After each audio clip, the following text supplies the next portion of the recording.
তার হিজাব পরার কারণে, তার বোরখা পরার কারণে অপর এক নারী তাকে হেনস্থা করে এবং পাকিস্তান চলে যায়, এই ধরনের বক্তব্য দেওয়া হয়। আমরা আজকে আমাদের বিশ্ববিদ্যালয়ের প্রক্টর স্যারের সাথে দেখা করতে এসেছিলাম এবং একটা স্মারকলিপি দিতে এসেছিলাম। আমাদের স্মারকলিপির মূল বিষয়বস্তু আমি আপনাদেরকে বলছি।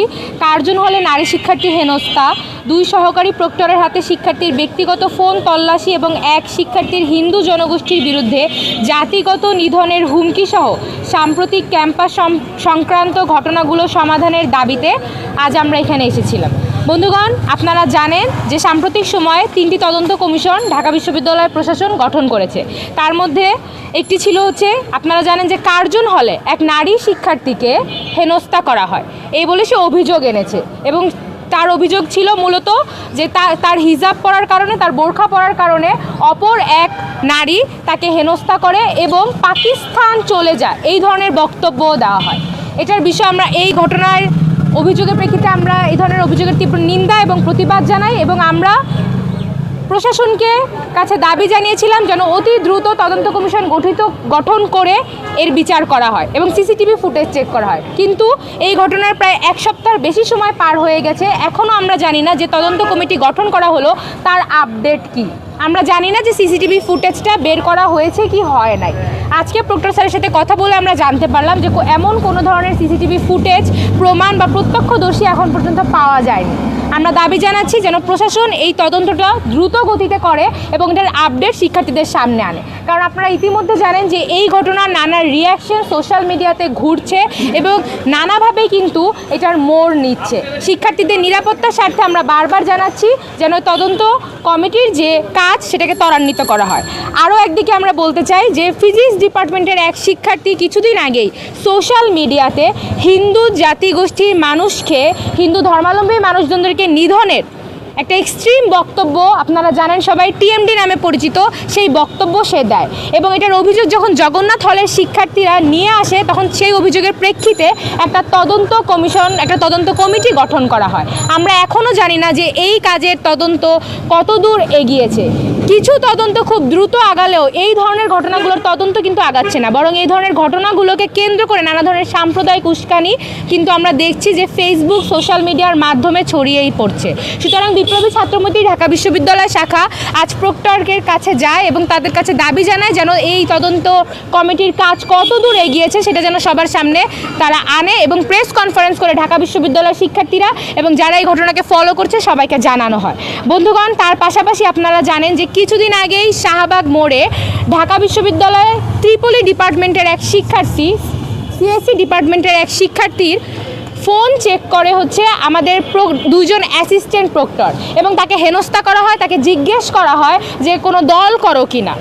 আমরা মনে করি এই ধরনের বক্তব্য, ব্যক্তিগত ফোন তল্লাশি করার যে আচরণ, তা ব্যাপক অগণতান্ত্রিক এবং বিগত ফ্যাসিস্ট রেজিমের যে আওয়ামী প্রশাসন ছিল বিশ্ববিদ্যালয় তার কর্তৃক কিন্তু বিশ্ববিদ্যালয়ের শিক্ষার্থীরা এই ধরনের আক্রমণের বহুবার শিকার হয়েছে। অভ্যুত্থান পরবর্তী সময়ে এই ধরনের আচরণ আমরা অভ্যুত্থানের পক্ষের কোনো প্রশাসনের কাছ থেকে আশা করি না। যদি তারা করে থাকে তাহলে আমরা মনে করি তারা আসলে অভ্যুত্থানের পক্ষের শক্তি না। এই বিষয়ে আপনারা জানেন যে একটা তদন্ত কমিটি গঠন করা হয়েছিল এবং কিছুদিন আগে কিন্তু ভুক্তভোগী ফেসবুকের আরেক স্ট্যাটাসের মাধ্যমে জানায় যে সেই তদন্ত কমিটিতে থাকা একজন প্রক্টর, একজন শিক্ষক, একজন মেম্বারই নাকি তাকে সফট থ্রেট দিয়েছে। আমরা এই ধরনের ঘটনার তীব্র নিন্দা জানাই এবং তা যদি হয়ে থাকে তাহলে সেই ঘটনা এই তদন্ত কমিটিকে দেখতে হবে এবং প্রক্টরকে আসলে স্পষ্ট করতে হবে যে তারা এই বিষয়ে কী ধরনের ব্যবস্থা গ্রহণ করবে। আমরা দেখতে পাচ্ছি যে সারা ক্যাম্পাস জুড়ে শিক্ষার্থীদের যে নিরাপত্তা তা নানাভাবে বিঘ্নিত হচ্ছে।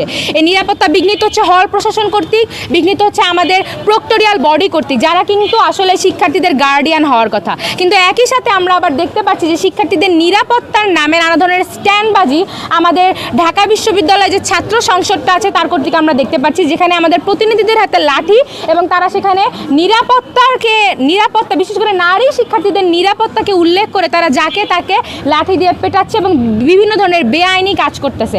বিগত 5 বছর ধরে আমি এই ক্যাম্পাসে নানাভাবে এই ধরনের উচ্ছেদ অভিযান দেখেছি, কিন্তু আবার দেখেছি যে তাদেরকে ফিরিয়ে আনা হয়েছে কিংবা তারা কোনো না কোনোভাবে ক্যাম্পাসে চলে আসছে। শিক্ষার্থীদের নিরাপত্তার স্বার্থে এবং শুধুমাত্র ক্যাম্পাস এরিয়াতে না, হল প্রশাসন কর্তৃক নিরাপত্তা, ক্লাসরুমের নিরাপত্তা, প্রক্টোরিয়াল বডি কর্তৃক যে নিরাপত্তা, সেই নিরাপত্তার খাতিরে আমরা মনে করি আসলে এই বিশ্ববিদ্যালয় প্রশাসনের একটা রোড ম্যাপ প্রণয়ন করা উচিত যে তারা কিভাবে শিক্ষার্থীদেরকে নিরাপত্তা দিবে।